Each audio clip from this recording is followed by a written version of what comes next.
आज हम लोग एप्लीकेशन ऑफ गॉस लॉ पे हम लोग बात करने वाले हैं और ये बहुत ही इम्पोर्टेंट थ्योरम है गॉस थ्योरम, जो क्या बोलता है किसी भी क्लोज्ड सरफेस से जो फ्लक्स आउटवर्ड फ्लक्स होगा that will be equal to charge enclosed by the that surface close surface by epsilon zero.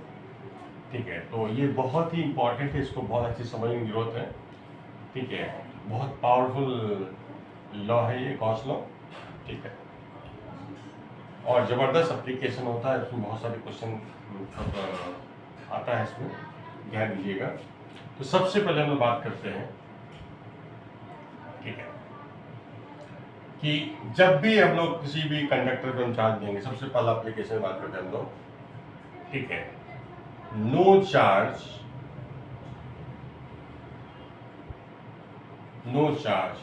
reside lies inside a conductor।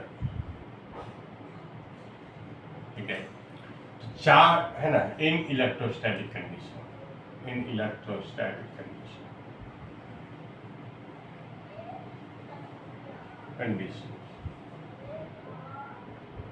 ठीक है, तो जब भी आप किसी कंडक्टर के ऊपर चार्ज दोगे तो वो सारा का सारा चार्ज क्या सरफेस पे रहता है। कोई भी चार्ज सरफेस के अंदर यानी बल्क में इनसाइड द मेटल या कंडक्टर इन द बल्क वो प्रेजेंट नहीं होगा। ठीक है, कोई भी मान लीजिए ये है ये सॉलिड मान लीजिए ऑब्जेक्ट है, 3D ऑब्जेक्ट है। अगर आप चार्ज दोगे तो उसकी सरफेस पे चार्ज रहेगा, और यहाँ में मान लीजिए ऐसा नहीं होगा कि कोई सरफेस कोई चार्ज अंदर है कहीं पे, किसी भी पॉइंट जो इनसाइड है उस पर चार्ज नहीं होगा, वो हमेशा सरफेस पे रहेगा। क्लियर? हाँ, इलेक्ट्रोस्टैटिक कंडीशन का मतलब हो गया जब फाइनली चार्ज रेस्ट में आ जाएगा। जैसे हम कोई चार्ज हम देते हैं यहाँ पे सरफेस पे, यहाँ पे इस पॉइंट पे हमने चार्ज देना स्टार्ट किया, ठीक है, तो चार्ज यहीं पे रुक नहीं रह जाएगा, वो इधर उधर सेट होगा, इधर उधर मतलब चार्ज मूव करेगा। तो पहले तो मूव करेगा और फिर विद इन नैनो सेकेंड बहुत जल्दी से, ठीक है, और चार्ज इस तरह से डिस्ट्रीब्यूट हो जाता है सरफेस पे। ठीक है, और ताकि इनसाइड किसी भी पॉइंट पे फील्ड जीरो हो जाए, इलेक्ट्रिक फील्ड जीरो हो जाए। चार्ज इस तरह से डिस्ट्रीब्यूट होता है, पूरे सरफेस पे डिस्ट्रीब्यूट होता है ताकि इनसाइड किसी भी पॉइंट पे फील्ड जीरो हो जाए। ये इसमें लॉजिक होता है कि फील्ड हमेशा जीरो होगा। ठीक है, हाँ, चार्ज पहले हम देंगे तो वो इधर उधर डिस्ट्रीब्यूट होगा, मूव करेगा, लेकिन उसके बाद कुछ ही सेकंड के बाद, नैनो सेकंड के बाद वो चार्ज क्या हो जाएगा, नैनो सेकंड में ही सारा काम हो जाता है, और चार्ज इस तरह से सरफेस पे आ जाता है कि किसी भी इनसाइड की किसी भी पॉइंट पे, है ना, मेटल के अंदर किसी भी पॉइंट पे कंडक्टर के अंदर फील्ड जीरो हो जाता है। समझ गए? ठीक है, अगर किसी कंडक्टर को मान लो, किसी कंडक्टर को इलेक्ट्रिक फील्ड है उसमें रख दिया, इलेक्ट्रिक फील्ड पे हमने कोई इलेक्ट्रिक फील्ड है और उसमें कंडक्टर को हमने प्लेस कर दिया। ठीक है, अब जैसे कंडक्टर में रखोगे, कंडक्टर में क्या होता है, बहुत सारे फ्री, मान लो मेटल का गोला है तो बहुत सारे फ्री इलेक्ट्रॉन्स हैं इसमें। अब हुआ कि ये जो इलेक्ट्रिक फील्ड है इस पे इलेक्ट्रॉन पे फोर्स लगा देगा, फील्ड के अपोजिट फोर्स लग जाएगा, जिससे इस सरफेस पे थोड़ा सा चार्ज माइन इलेक्ट्रॉन जमा होने लगेगा। ठीक है, और इस सरफेस पे इलेक्ट्रॉन की जो है कमी हो जाएगी, यानी इस सरफेस पे पॉजिटिव चार्ज आ जाएगा, इस सरफेस पे नेगेटिव चार्ज आ जाएगा। इस इलेक्ट्रॉन जो है इधर से इधर मूव करना शुरू कर देगा, और मूव करने के दौरान क्या हो रहा है कि इसके कारण भी तो फील्ड बनेगा, ये प्लस चार्ज और ये माइनस चार्ज के कारण फील्ड बनेगा। ये जो फील्ड बनेगा इस फील्ड के अपोजिट बनेगा, और जब तक ये फील्ड इसके रिस्पेक्ट में कमजोर होगा, ये ज़्यादा फील्ड होगा, ये कम फील्ड होगा, तब तक वो इलेक्ट्रॉन शिफ्ट करते रहेगा, और एक टाइम में इलेक्ट्रॉन मूव होते होते होते इतना चार्ज बन जाएगा इस सरफेस पे और इसमें इतना, जिससे क्या हो जाएगा, यहाँ भी प्लस चार्ज बढ़ते जाएगा, और एक टाइम ऐसा हो जाएगा कि इसका फील्ड जो होगा, इस चार्ज का और इस चार्ज का फील्ड जो होगा, इस फील्ड को काउंटर कर लेगा, यानी नेट फील्ड आपका हमेशा क्या हो जाएगा, जीरो। जैसे कंडक्टर रखा और उसके बाद कुछ नैनो सेकंड में ये सारा काम हो जाएगा और अंदर क्या हो जाएगा, फील्ड जीरो हो जाएगा। समझिए ना। तो अब जैसे ये मूवमेंट जीरो हो गया, समझो हम लोग बोल दिए है ना कि ये इलेक्ट्रोस्टैटिक कंडीशन में आ चुका है। हम लोग बोलेंगे इलेक्ट्रोस्टैटिक कंडीशन में आ चुका है, जहाँ चार्ज है वहाँ पे रेस्ट में आ चुका है। उसके बाद लाइंस ऐसे नहीं रहेगा, है ना, अंदर फील्ड ही नहीं है, अंदर फील्ड नहीं है, तो इलेक्ट्रिक फील्ड लाइंस कुछ इस टाइप का हो जाएगा। ठीक है, ऐसा लाइन आएगा और ऐसे यहाँ पे निगेटिव चार्ज पे लाइंस जो है टर्मिनेट करता है, इस तरह से लाइंस बन जाएगा। ऐसे हमेशा नॉर्मली फॉल करेगा ये लाइंस। ठीक है, इस तरह से चार्ज फीलिंग देगा।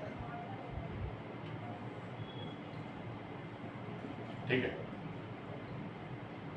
इस टाइप का कुछ हो जाएगा, लाइंस कुछ ऐसा बन जाएगा। ठीक है, यानी हर हाल में फील्ड को जीरो होना है, हर हाल में फील्ड जीरो होना है। तो इलेक्ट्रोस्टैटिक कंडीशन जब भी आता है, ठीक है, फील्ड अंदर जीरो हो जाता है। समझ गए। तो अब हमने जो पॉइंट लिखा है कि किसी जब भी हम किसी कंडक्टर को मतलब कोई भी चार्ज देते हैं या किसी फील्ड मतलब रीजन में रख देंगे, कहीं भी मैग्नेटिक फील्ड में रख देंगे, तो अंदर चार्ज कभी नहीं होगा, अंदर चार्ज कभी जमा नहीं होगा, अंदर फील्ड जीरो होगा। इससे मान लीजिए और भी एक ले लेते हैं, मान लीजिए ये है आपका स्फेरिकल है, उसके अंदर एक मान लीजिए स्फेरिकल कैविटी बना हुआ है। तो जब आप चार्ज दोगे, बाहर से कुछ चार्ज दोगे, ठीक है, तो ये चार्ज जो है सरफेस पे ही रहेगा, इनसाइड नहीं जाएगा। हाँ, यहाँ पे इस रीजन में जहाँ पे तो खाली जगह है, कैविटी है, इस जगह पे कहीं भी आपको चार्ज नहीं मिलेगा, कहीं भी चार्ज नहीं मिलेगा।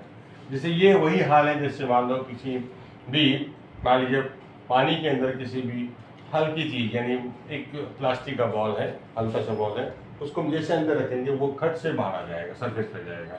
उसी प्रकार से चार्ज होता है, तो जब भी चार्ज आप देंगे वो सरफेस पे आ जाएगा। ठीक है। अब सबसे पहले हम लोग इसी का, और ये हमेशा ऐसा कब क्यों होता है, ये फील्ड को जीरो करना होता है, इसको हमेशा फील्ड जीरो होता है मिडिल के अंदर। ठीक है, अब हम इसी को वेरीफाई करते हैं कि भाई फील्ड चार्ज जीरो क्यों होगा, मतलब यहाँ पे in the bulk charge zero क्यों होता है। अब इसको हम लोग वेरीफाई बता सकते हैं, प्रूफ करके दिखा सकते हैं यूजिंग गॉस लॉ। देखिए, जैसे हमने इस जगह पर हमने दिखाना है कि चार्ज जीरो क्यों होगा, ठीक है, मुझे तो पता है फील्ड जीरो होता है, अब यहाँ पे चार्ज क्यों नहीं हो सकता है। तो ऐसा करते हैं, इस पॉइंट के सराउंडिंग एक छोटा सा कोई भी रैंडम शेप का भी आप ले सकते हो, है ना, कोई भी रैंडम शेप का स्मॉल से स्मॉल, चलिए हम स्फेयर ही ले लेते हैं, कोई small sphere enclosing this point हमने ड्रॉ कर दिया। इमेजिन करो, ऐसा गॉस लॉ नहीं बोलता कि आप वहाँ पे सरफेस रियल में आप रखो, ऐसा नहीं है। आप एक सरफेस इमेजिन कीजिए, स्फेरिकल क्लोज सरफेस मान लीजिए हमें इमेजिन कर लिए इस पॉइंट पे। अब हम यहाँ पे देखेंगे इस सरफेस से कितना फ्लक्स होगा, और वो फ्लक्स जो होता है हमेशा चार्ज इनक्लोज एप्सिलॉन जीरो होता है।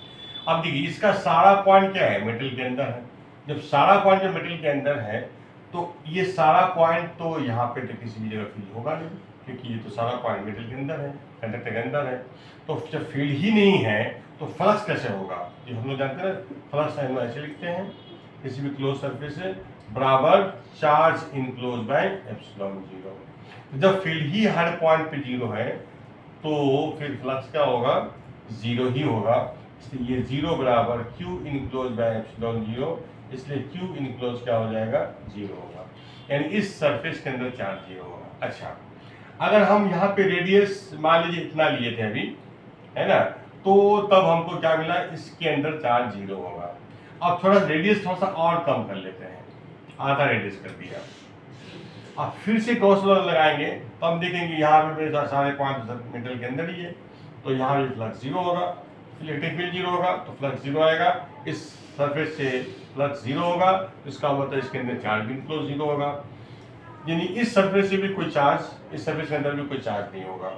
और इसको कम करते जाइए, कम करते करते करते एकदम बहुत स्मॉल सरफेस ले लेंगे तो पता चलेगा इसमें भी इसमें भी अंदर, इसके अंदर भी चार्ज इनक्लोज जीरो है। तो फाइनली आप कितना भी कर लेंगे, कितना भी स्मॉल रेडियस कर लीजिएगा, उसके अंदर भी चार्ज जीरो होगा।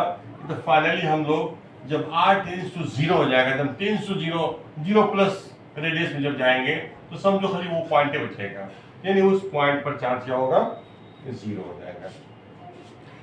तो ये हमको पता चल गया कि भाई कोई भी पॉइंट पर आप लिखिएगा चार्ज आपको कभी नहीं मिलेगा।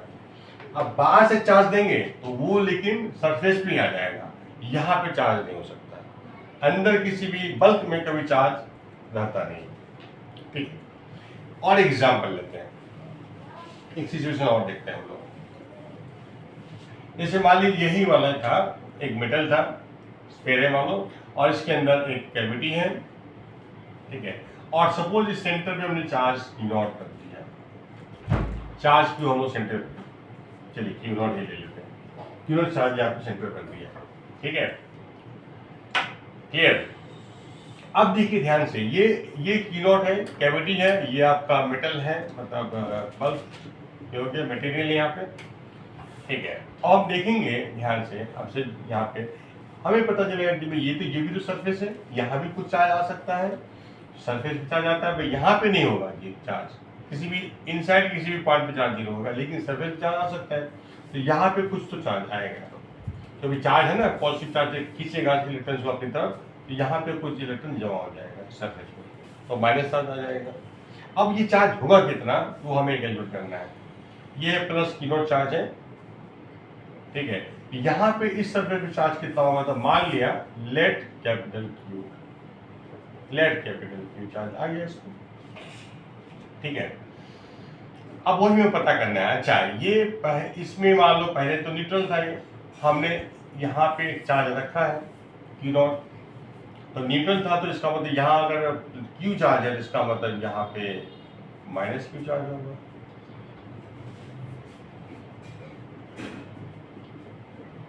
ठीक है। या सपोज इसको हमने, क्योंकि माइनस चार्ज है तो इसको माइनस Q मान लेते हैं, ये प्लस Q चार्ज आ जाएगा, ठीक है। अब हमें वैल्यू निकालना है, रिलेशन बताना है कि ये Q और Q नॉट में क्या रिलेशन बनेगा। तो सपोज हमने एक गॉसियन सरफेस ऐसा है ना, ऐसा एक सरफेस इमेजिन कर लिया, तो जिसके सारे पॉइंट्स कहाँ पे हैं, मेटल के इनसाइड है, और मुझे पता है कि भाई मेटल के अंदर किसी भी पॉइंट में फील्ड क्या होता है, जीरो होता है। अगर हम लोग यहाँ पे गॉस लॉ लगा देंगे, इस क्लोज सरफेस पे अगर गॉस लॉ अप्लाई करेंगे, अप्लाइंग गॉस लॉ, तो क्या मिलेगा भाई, charge enclose by epsilon zero. अब चूंकि सारे पॉइंट्स ही आपका मतलब मेटल के इनसाइड है और हर एक पॉइंट में फील्ड जीरो है, तो इस सरफेस से कोई फ्लक्स बनेगा नहीं, तो फ्लक्स हो जाएगा जीरो। इसका मतलब यहाँ भी चार्ज इनक्लोज क्या होगा, जीरो होगा। अब चार्ज इनक्लोज जीरो है, तो इसके सरफेस के अंदर कितना चार्ज है, तो यहाँ पे प्लस Q नॉट है और यहाँ पे है माइनस Q, इनका सम को जीरो कर दीजिए, तो यानी Q आपको मिल जाएगा Q नॉट, ठीक है। यानी यहाँ पे चार्ज कितना हो गया, माइनस Q नॉट, यानी यहाँ पे प्लस Q नॉट, तो समझिए माइनस Q नॉट आ गया, और यहाँ plus Q, that is plus Q not charge यहाँ पे आ जाएगा। तो इस तरह से हम इस सरफेस पे देख सकते हैं, चार्ज सरफेस पे चार्ज आता है और यहाँ पे चार्ज आ जाएगा, ठीक है, क्लियर। लेकिन चार्ज कभी भी इनसाइड किसी पॉइंट पे नहीं मिलेगा, सरफेस पे ही मिलेगा, ठीक है। तो इस तरह से आगे बढ़ते हैं हम लोग। अब सेकेंड इंपॉर्टेंट एप्लीकेशन है इलेक्ट्रिक फील्ड कैलकुलेशन का। तो गॉस थ्योरम से हम लोग क्या कर सकते हैं, सिमेट्रिकल चार्ज डिस्ट्रीब्यूशन की वजह से किसी भी पॉइंट को फील्ड निकाल सकते हैं, लेकिन यहाँ पर सिमेट्री होना जरूरी है। तो इलेक्ट्रिक फील्ड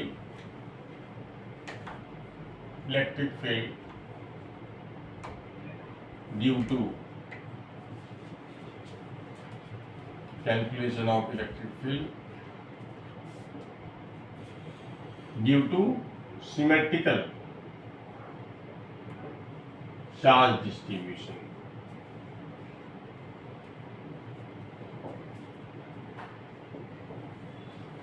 ठीक है, जैसे हम लोग फर्स्ट देखते हैं भाई कोई पॉइंट चार्ज ही है, कोई पॉइंट चार्ज है, किसी पॉइंट पे चार्ज है प्लस क्यू।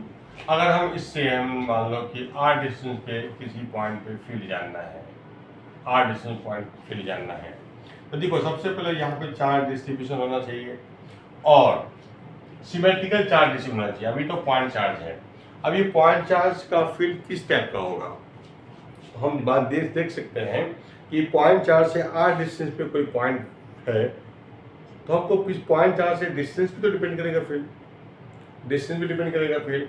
तो इस पॉइंट से अगर एवरी डायरेक्शन में हम लोग अगर आर डिस्टेंस जाएंगे, एवरी डायरेक्शन में आर डिस्टेंस जाएंगे तो फील्ड सेम ही आएगा। चार्ज से अगर सेम डिस्टेंस में किसी भी पॉइंट में पहुंचेगा तो वहां पे तो फील्ड सेम आना चाहिए, है ना, सिमेट्री है। तो यानी स्फेरिकल कुछ सिमेट्री है, क्योंकि यहाँ से हर सारे इक्वल डिस्टेंस का पॉइंट अगर देखेंगे तो वो सारे पॉइंट मिलकर क्या बनाएंगे, स्फीयर बनाएंगे। ठीक है, समझ में आ गया। ठीक है, अब हमारा जो है मैं यहाँ पे जो एप्लीकेशन हम की बात कर रहे हैं इलेक्ट्रिक फील्ड में निकालना है, तो हमारा जो यहाँ पे क्लोज सरफेस कंसिडर करना है, क्लोज सरफेस जो हम कंसिडर करेंगे वो भी उसमें भी सिमेट्री होनी चाहिए। यानी वो भी हम इस तरह से यहाँ पे सरफेस लेंगे ताकि उस सरफेस के एवरी पॉइंट पे फील्ड या तो सेम आ जाए या अगर यहाँ पे फ्लक्स ही जीरो आ जाए, कुछ पार्ट ऑफ द सरफेस ऐसा हो कि फ्लक्स ही जीरो आ जाए। ठीक है, और जो भी इस पॉइंट पे फील्ड हो, है ना, वो सारे सरफेस के पॉइंट पे फील्ड सेम रहे, तो हम क्या कर सकते हैं, जो हम जैसे लिखते हैं ना, ई डॉट डी एस बराबर चार्ज इंक्लोज एप्सिलॉन जीरो। हमारा टारगेट ये होना चाहिए कि जो फील्ड है जितने भी सरफेस पे पॉइंट होगा सारे सरफेस पे पॉइंट फील्ड सेम, फील्ड का मैग्नीट्यूड सेम हो जाएगा, तो जिससे हम इस ई को बाहर कर सकते हैं इंटीग्रेशन से। इसका कुछ फायदा उठाएंगे तब जाकर के वो इलेक्ट्रिक फील्ड मिलेगा। तो जैसे यहाँ पे हम लोग ऐसा करेंगे कि भाई एक ऐसा करो, इससे इसको सेंटर मानते हुए और इतना रेडियस मानते हुए एक स्फेरिकल गॉसियन सरफेस इमेजिन कीजिए। स्फेरिकल सरफेस हमने ड्रॉ कर दिया। ठीक है,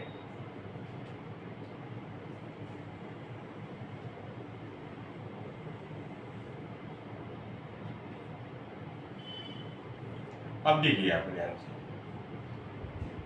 तो चूंकि ये जो स्फीयर है, तो स्फीयर और ये सेंटर पे चार्ज है, तो स्फेरिकल ये जो सरफेस है कर्व सरफेस पे हर पॉइंट, इस स्फीयर के सरफेस का हर पॉइंट क्या होगा, इससे तो सेम दूरी पे होगा। तो इसीलिए यहाँ पे जो फील्ड होगा, जितना इस पॉइंट पे फील्ड होगा वही इस पॉइंट पे होगा, वही इस पॉइंट पे होगा, तो सारे पॉइंट पे फील्ड सेम होगा, क्योंकि सारे पॉइंट का दूरी सेंटर से सेम होता है, तो फील्ड का मैग्नीट्यूड सेम आएगा। हाँ, अब डायरेक्शन की बात होगी। अब यहाँ पे डायरेक्शन किस तरह से होगा, हमें क्लियर। अब कोई बोलेगा सर डायरेक्शन आप इजीली बता सकते हो, क्योंकि मान लीजिए कोई बोलेगा सर इधर डायरेक्शन हो सकता है, तो मैं बोलूँगा फिर भाई बताओ कि फिर जितना एंगल इधर हो सकता है उतना एंगल इधर क्यों नहीं हो सकता है, क्योंकि सेम जैसा तो है। जैसा ये डायरेक्शन इस पॉइंट के लिए है, इस पॉइंट के लिए जैसा ये डायरेक्शन है वैसा ये डायरेक्शन है, तो फिर जब इधर हो सकता है तो इधर क्यों नहीं हो सकता है। अब ये अगर हो सकता है तो फिर ये क्यों नहीं हो सकता, इसका मतलब है कि इधर तो कुछ होने वाला नहीं है। तो फील्ड का डायरेक्शन जो भी होगा वो इसी डायरेक्शन में होगा, या तो इधर होगा या तो इधर होगा या इधर होगा। ठीक है, समझ गए। देखिए हम लोग अभी गॉस कूलम्ब लॉ की तरह से हम जानते हैं, कूलम्ब लॉ की वजह से हम लोग फील्ड निकाल चुके हैं कि ये पॉजिटिव चार्ज है तो आउटवर्ड फील्ड होगा, लेकिन हम कूलम्ब लॉ से नहीं निकाल रहे हैं, अभी हम लोग गॉस लॉ से निकाल रहे हैं। हाँ, ये हम लोग ये बोल सकते हैं सिमेट्रिसिटी से कि आपका फील्ड का डायरेक्शन या तो इधर होगा या इधर होगा, तो हम किसी एक को मान लेते हैं भाई इधर ही होगा डायरेक्शन। अगर इसका वैल्यू माइनस में आ गया तो हम समझ जाएंगे कि फील्ड हमारा उल्टा होगा, इस डायरेक्शन में होगा। ठीक है, अब बताइए जैसे ये पॉइंट पी था, अब इस पॉइंट पे एरिया वेक्टर कितना होगा। अगर हम लोग इस पॉइंट को इंक्लूड करने वाला एक पॉइंट सरफेस लेते हैं जिसका एरिया ds लेंगे हम लोग, स्मॉल एरिया कंसिडर करते हैं इंक्लोजिंग स्पेस पॉइंट। अब इसका डायरेक्शन की तरफ होता है नॉर्मल आउटवर्ड नॉर्मल की तरफ। क्लोज सरफेस में हमेशा क्या लेते हैं, नॉर्मल पॉजिटिव नॉर्मल लेते हैं टू, है ना, in the direction of outward normal. तो आउटवर्ड नॉर्मल क्या होगा, इस स्फीयर में क्या होता है, नॉर्मल हमेशा सेंटर से उस पॉइंट को मिलाने वाले डायरेक्शन के लॉन्ग होता है, और आउटवर्ड का मतलब अवे फ्रॉम द इधर, इस डायरेक्शन में होगा। तो यही इसी डायरेक्शन में आपका एरिया वेक्टर होता है। अब हम लोग इसका गॉस को अप्लाई करते हैं, ई डॉट डी एस बराबर charge enclose by epsilon D. अब बताइए, और ये कैलकुलेशन हम लोग पूरे सरफेस के ऊपर करते हैं, पूरे क्लोज सरफेस के ऊपर कर रहे हैं, है ना। हर एक पॉइंट पे ये कैलकुलेट निकालेंगे और इंटीग्रेट उसको जोड़ने के लिए इंटीग्रेशन कर रहे हैं। हर एक पॉइंट पे small small small small flux होगा और सबको हम लोग ऐड कर रहे हैं, ठीक है। तो यहाँ पे देख सकते हैं ई और डी एस एक डायरेक्शन में है, ठीक है, यानी E into d s into cos 0 degree बराबर charge enclose by epsilon d, ठीक है। हम देख सकते हैं कि ये जो हम कैलकुलेशन कर रहे हैं इस सरफेस के ऊपर हर एक पॉइंट पे कर रहे हैं, तो हर एक पॉइंट पे जो फील्ड होगा, क्योंकि हर एक पॉइंट चार से सेम दूरी पे है तो फील्ड का वैल्यू सेम होगा, इसलिए इस इंटीग्रेशन से हम लोग ई को बाहर कर सकते हैं। तो बस बचेगा डी एस, ये 1 हो चुका है। और चार्ज इनक्लोज इस सरफेस के अंदर चार्ज कितना है, तो प्लस क्यू बाय एप्सिलॉन। अब बताइए, जब हम लोग इसको इस पॉइंट एरिया को इंटीग्रेट करेंगे तो D S D S D S D S सारे पॉइंट एरिया को जब हम जोड़ देंगे तो पूरा सरफेस का एरिया बन जाएगा, that is equal to 4πr²। इसलिए ई बन जाएगा आपका q बाय 4πε0 इंटू r²। तो यही आपका आंसर हो गया इलेक्ट्रिक फील्ड का वैल्यू 1/4πε0 q/r²। ठीक है, तो इस तरह से हम लोग